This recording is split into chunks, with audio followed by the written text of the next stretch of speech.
50 লক্ষ টাকা পেলেন জাহের আলভি ও ইকরার সন্তান রিজিক। এখন অনেকের মনে প্রশ্ন আসতে পারে, কে দিল এই 50 লক্ষ টাকা? চলুন বিষয়টি পরিষ্কার করি। ইকরা ছিলেন তার বাবা মায়ের একমাত্র সন্তান, অর্থাৎ তাদের সমস্ত স্নেহ, ভালোবাসা এবং ভবিষ্যৎ পরিকল্পনার কেন্দ্রবিন্দু ছিলেন একমাত্র মেয়ে ইকরা। জানা গেছে ইকরার বাবা মা জীবিত অবস্থাতেই তার নামে 50 লক্ষ টাকার সম্পত্তি লিখে দিয়েছিলেন। ওর নানা সমস্ত কিছু, আমি 50 লক্ষ টাকার সম্পত্তি আমার মেয়ের নামে উইল করে দিচ্ছে। তাহলে তো ওই উইলের মালিক তো আমার নাতি, সেই তো পাবে। এটি কোনো মৌখিক প্রতিশ্রুতি নয়, বরং আইনগতভাবেই তার নামে সম্পত্তি হস্তান্তর করা হয়েছিল। কিন্তু ভাগ্যের নির্মম পরিহাস, ইকরা আজ আর বেঁচে নেই। তার মৃত্যুর পর স্বাভাবিকভাবেই প্রশ্ন উঠেছে, তার নামে লিখে দেওয়া এই 50 লক্ষ টাকার সম্পত্তির মালিকানা এখন কার কাছে যাবে? আইনের দৃষ্টিতে কোনো ব্যক্তি মৃত্যুবরণ করলে তার বৈধ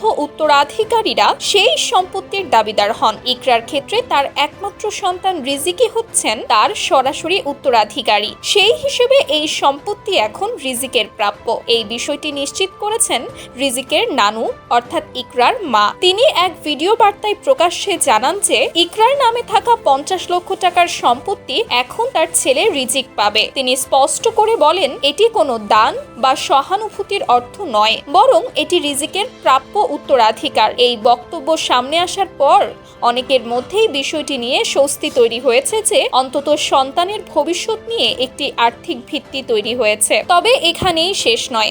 একই ভিডিও বার্তায় ইকরার মা আরও একটি গুরুত্বপূর্ণ ঘোষণা দেন। তিনি জানান, রিজিককে সারা জীবনের জন্য তারা নিজেদের কাছে নিয়ে গেছেন, অর্থাৎ রিজিক এখন তার নানি ও নানার তত্ত্বাবধানে বড় হবে। তিনি সরাসরি বলেন, আর কোনোদিন রিজিককে তার বাবা জাহের আলফির কাছে দেওয়া হবে না। রিজিকের যা যা প্রয়োজন, শিক্ষা, চিকিৎসা, দৈনন্দিন ব্যয়, ভবিষ্যৎ পরিকল্পনা, সব কিছুর দায়িত্ব নানি ও নানা নিজেরাই বহন করবেন। এই ঘোষণার পর থেকেই শুরু হয়েছে নতুন বিতর্ক।